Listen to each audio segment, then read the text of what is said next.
আমি 5 মাসের গর্ভবতী, এখন তো শীতের সময়, তাই আমি কি তায়াম্মুম করে নামাজ আদায় করতে পারবো? অজু ভঙ্গ না হলে এক অজুতে পরপর 2 ওয়াক্ত নামাজ পড়া উত্তম নাকি বারবার অজু করে নামাজ পড়া উত্তম?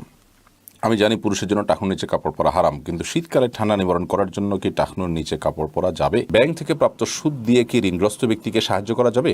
আমি সবসময় যথাসম্ভব গোপনে ইবাদত করার চেষ্টা করি, তবু নিজের ভিতর সবসময় একটা খুঁত থেকে যায়, মনে হয় যে আমার ইবাদতটা লোক দেখানো হচ্ছে, আমি এখন কি করতে পারি? আমরা অনেকে খেলার ছলে কিংবা কারোর সাথে রাগান্বিত হলে তাকে ফেরাউন, নমরুদ, আবু জাহাল, আবু লাহাব, শয়তান বা তাদের বংশধর বলে গালি দিই। প্রশ্ন হলো, একজন মুসলিমকে এসব নামে গালি দিলে তার ইমানে কোনো প্রভাব পড়বে কি না? চুল কেটে গোসল না করে নামাজ পড়া যাবে কি? আর দেরি না করে চলুন আপনাদের জিজ্ঞাসার জবাবের আলোকিত ভুবনে আমরা প্রবেশ করি। আব্দুল্লাহ আল কাইয়ুম আপনি লিখেছেন, আমি জানি পুরুষের জন্য টাকনুর নিচে কাপড় পরা হারাম, কিন্তু শীতকালে ঠান্ডা নিবারণ করার জন্য কি টাকনুর নিচে কাপড় পরা যাবে? শীতকালে টাকনুর নিচে যদি কেউ কাপড় পরেন শুধুমাত্র ঠান্ডা এবং শীতের যে প্রকোপ সেটা থেকে আত্মরক্ষা করবার জন্য, তাহলে সে বিষয়ে শরীয়তের দিক নির্দেশনা হলো যে সাধারণ শীতের জন্য টাকনুর নিচে কাপড় পরা যাবে না। কারণ টাকনুর নিচে কাপড় পরা পুরুষদের জন্য, অর্থাৎ উপর থেকে যেই কাপড়গুলো সাধারণত টাকনুর উপরে থাকে বা উপরে রাখার মতো, সেগুলোকে টাকনুর নিচে নেওয়া, উপর থেকে যেতে যেতে টাকনুর নিচ পর্যন্ত যাওয়া, এটা জায়েজ নয়। মোজা এটা থাকেই টাকনুর নিচে, অতএব সেটা কথা ভিন্ন। বা মোজার সাথে আপনার পাজামা অ্যাটাচড করা থাকে কিছু, সেগুলোর কথা ভিন্ন। তো যাই হোক, সাধারণত লুঙ্গি, চাদর, জামা, প্যান্ট, তারপরে ট্রাউজার, এই জাতীয় যেগুলো আছে সেগুলো টাকনুর নিচে পড়লে সেটা গুনাহ হবে।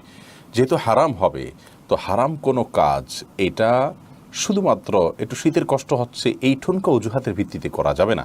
কারণ হারাম থেকে বেঁচে থাকার জন্য একজন ইমানদারের সর্বোচ্চ প্রচেষ্টা থাকতে হবে। এটা কবিরা গুনাহ, মহাপাপ, এর কারণে শাস্তির কথা হাদিসে বর্ণিত হয়েছে।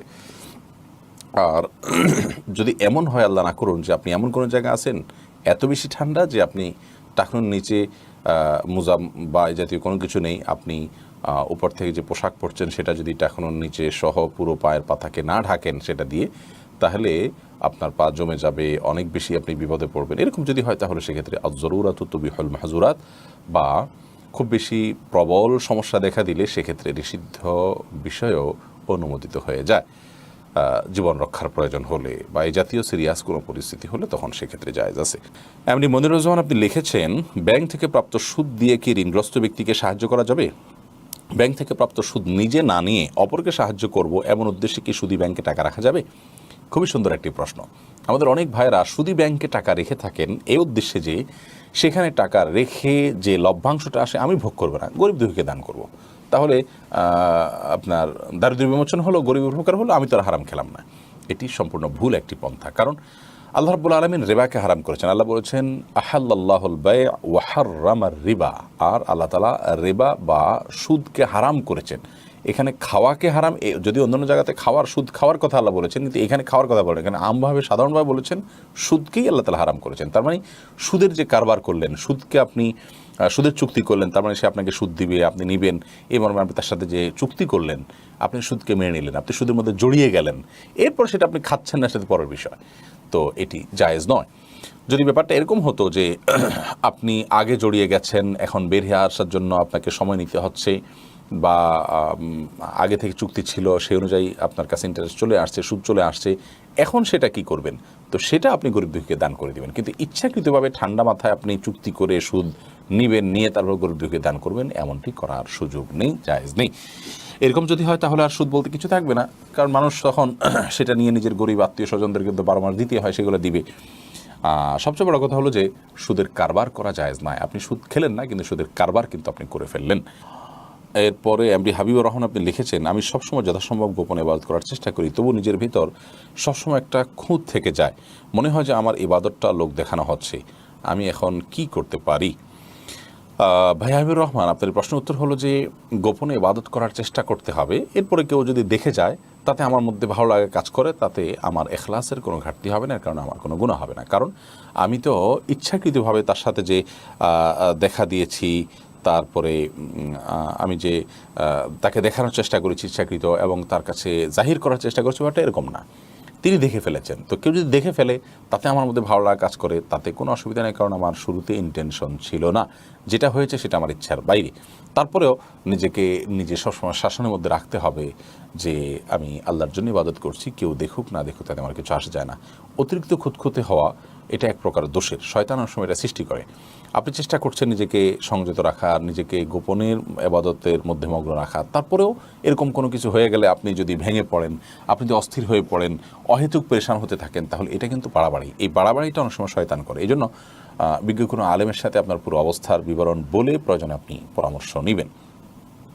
এবং এ বিষয়ে নবী করিম সাল্লাল্লাহু আলাইহি ওয়াসাল্লাম একটা হাদিস উল্লেখ করার মতো সহিহ মুসলিমে বর্ণিত হয়েছে যে তার কাছে একবার এক ব্যক্তি, নবী করিম সাল্লাল্লাহু আলাইহি ওয়াসাল্লামকে এক ব্যক্তি বলা হয়েছে যে ইয়া রাসূলুল্লাহ, আপনি ওই ব্যক্তি সম্পর্কে কি বলেন যে ব্যক্তি কোনো কাজ করে, ভালো কাজ করে, এরপরে মানুষ তার প্রশংসা করে, সে প্রশংসা চায় না কিন্তু মানুষ তার প্রশংসা করে ফেলে, তো এটা সম্পর্কে আপনি কি বলেন? তখন নবী করিম সাল্লাল্লাহু আলাইহি ওয়াসাল্লাম বলেছেন, এটা তো ইমানদার আল্লাহর কাছে আখিরাতে পুরস্কার পাবে, দুনিয়াতে নগদ পুরস্কার পেল, মানুষের স্বীকৃতি। এটা তার ইচ্ছার বাইরে মানুষ যদি এসে তাকে দিয়ে যায়, সে এটা পাওয়ার কারণে কোনো গুনাহগার হবে না, তার আমল নষ্ট হবে না। কাউসার আলম খান লিখেছেন, আমরা অনেকে খেলার ছলে কিংবা কারোর সাথে রাগান্বিত হলে তাকে ফেরাউন, নমরুদ, আবু জাহাল, আবু লাহাব, শয়তান বা তাদের বংশধর বলে গালি দিই। প্রশ্ন হলো, একজন মুসলিমকে এসব নামে গালি দিলে তার ইমানে কোনো প্রভাব পড়বে কি না? অবশ্যই ইমানে প্রভাব পড়বে ভাই কাউসার আলম, কারণ নবী করিম সাল্লাল্লাহু আলাইহি সাল্লাম বলেছেন, ইমানদার কখনো লাআন তাআন ফাহিশবাজি, অর্থাৎ ইমানদার কখনো অন্যকে গালমন্দকারী, অভিসম্পাদকারী এবং নিচু কোনো উক্তিকারী হতে পারে না। আল্লাহ তাআলা আমাদেরকে হেফাজত করুন যারা অন্যকে গালমন্দ করছেন। এই যে কথাগুলো বললেন, এগুলো সব গালি। ফেরাউন বলা, নমরুদ বলা, আবু জাহাল বলা, কোনো কাফেরের নাম ধরে তাকে ডাকা, তার মানে তাকে কাফের মনে করা বা তাকে ওই কাফের সাথে তুলনা করা, এটা অবশ্যই গুনাহের কথা, এটা অবশ্যই গর্হিত করা, এবং এটা কোনো মুসলমানের জন্য জায়েজ নয়। এরপরে বাবু আরসাদুজ্জামান আপনি লিখেছেন, চুল কেটে গোসল না করে নামাজ পড়া যাবে কি? চুল কাটার পর যদি আপনি গোসল না করেন তারপর নামাজ পড়তে পারেন, কারণ চুল কাটার পরে গোসল ফরজ হয় না। তবে হ্যাঁ, চুল কাটার পর চুল পড়তে পারে, বিশেষ করে মসজিদে যখন যাবেন, মসজিদ নোংরা হতে পারে, সেজন্য আপনি যদি ভালো করে পরিষ্কার করেন মাথাকে, যে কোনো চুল পড়বে না, ঝরবে না, এক দুটা পড়তে পারে কিন্তু নর্মালি কোনো চুল পড়বে না, এরকম যদি আপনি সেটাকে ভালো করে ঝেড়ে নিতে পারেন, তাহলে আপনি গোসল করা ছাড়াও নামাজ পড়তে পারেন। বিশেষ করে অনেক সময় দেখা যায় চুল কাটার পরে এখন আমি গোসল করতে গেলে জামাত ছুটে যাবে, তাহলে আপনি জামাতকে অগ্রাধিকার দিয়ে গোসলকে বিলম্ব করবেন। চুল কাটলেই গোসল করতে হবে এমনটি বাধ্যতামূলক নয়, তবে আল্লাহর ঘর যাতে নোংরা না হয় সে দায়িত্ব আপনাকে নিতে হবে, অন্যথায় গোসল করে পুরো ফ্রেশ হয়ে তারপরে যাবেন। আখতার আলী লিখেছেন, শেখ, হেদায়েত পাওয়ার উপায় কি? হেদায়েত পাওয়ার জন্য আল্লাহর কাছে দোয়া করতে হবে, হেদায়েতের পথে হাঁটতে হবে। আল্লাহর কাছে একটা দোয়া আমরা বেশি বেশি করে পড়তে পারি, রব্বানা লা তুজিগ কুলুবানা বা'দা ইয হাদাইতানা ওয়া হাব লানা মিন লাদুনকা রাহমাতান ইন্নাকা আনতাল ওয়াহ্হাব। যার অর্থ হলো, হে আল্লাহ, হে আমাদের রব, আপনি আমাদেরকে হেদায়েত দেওয়ার পর আমাদের অন্তরকে আর বক্র করে দিবেন না, বিপদগামী করে দিবেন না। আপনি সর্বত্র দানশীল এবং আপনি মহাদানশীল। তো এই আয়াত পড়তে পারেন। এর পাশাপাশি ইহদিনাস সিরাতাল মুস্তাকিম যখন পড়বেন, আল্লাহর কাছে হেদায়েতের কামনা করবেন, প্রার্থনা করবেন, আল্লাহুম্মা হদিনা, আল্লাহর কাছে হেদায়েত চাইবেন। হেদায়েতের প্রার্থনা আছে, সেই দোয়াগুলো বিশেষ করে পড়বেন এবং হেদায়েত পাওয়ার জন্য আল্লাহর দিকে মনকে ঝুঁকিয়ে রাখবেন এবং আল্লাহ রাব্বুল আলামিনের দিকে ধাবিত রাখবেন, নিজেকে এনাবাহির আল্লাহ করবেন। আন্তরিক আইডি থেকে আপনি লিখেছেন ইউটিউবে, অজু ভঙ্গ না হলে এক অজুতে পরপর 2 ওয়াক্ত নামাজ পড়া উত্তম নাকি বারবার অজু করে নামাজ পড়া উত্তম? বিশেষত শীতকালে প্রশ্নের প্রাসঙ্গিকতা বেশি। খুবই সুন্দর প্রশ্ন। অজু প্রত্যেক ফরজ সালাতের জন্য আলাদা আলাদা করে করাটা অধিকতর উত্তম এবং সুন্নাহ, কারণ নবী করিম সাল্লাল্লাহু আলাইহি ওয়াসাল্লাম সাধারণত প্রত্যেক ওয়াক্তের জন্য আলাদা আলাদা করে অজু করতেন এবং ওই ওয়াক্ত সালাতের জন্য আপনার আন্তরিকতা, আপনার বিশেষ মনোযোগ, আপনার বিশেষ প্রস্তুতি আছে, এই বিষয়টিকে প্রমাণ করবে আপনার পৃথকভাবে এর জন্য অজু করে প্রস্তুতি গ্রহণ করার মাধ্যমে। যার কারণে প্রত্যেক নামাজের জন্য আলাদা করে অজু করাটা উত্তম।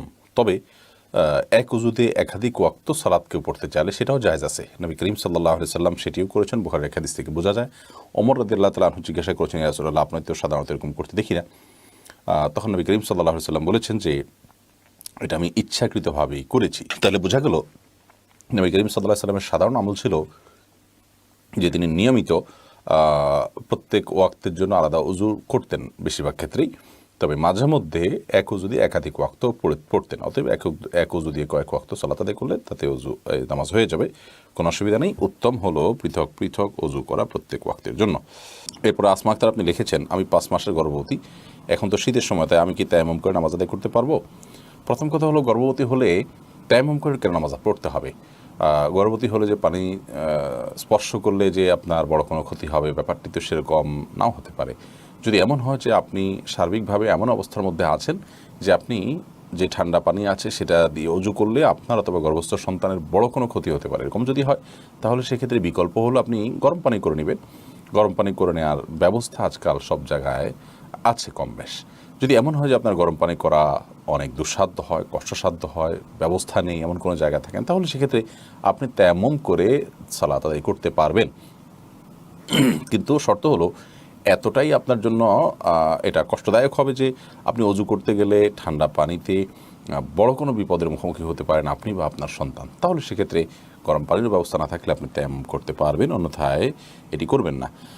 নবী করিম সাল্লাল্লাহু আলাইহি ওয়াসাল্লাম আমাদেরকে 3টি আমলের কথা বলেছেন, যে আমলগুলোর মাধ্যমে বান্দার আল্লাহ গুনাহ খাতা আল্লাহ মাফ করেন এবং আল্লাহর কাছে মর্যাদা তার বৃদ্ধি হয়। তোমার থেকে একটা হলো ইসবাগুল ওযুই আলাল মাকারিহ, অর্থাৎ কষ্ট উপেক্ষা করে, কষ্ট সহ্য করে অজু করা। অতএব কষ্ট হলে আমাদেরকে ঠান্ডার সময় অজু করলে আল্লাহ তাআলা তার মাধ্যমে আমাদেরকে বিশেষ মর্যাদা এবং ফজিলত দান করবেন।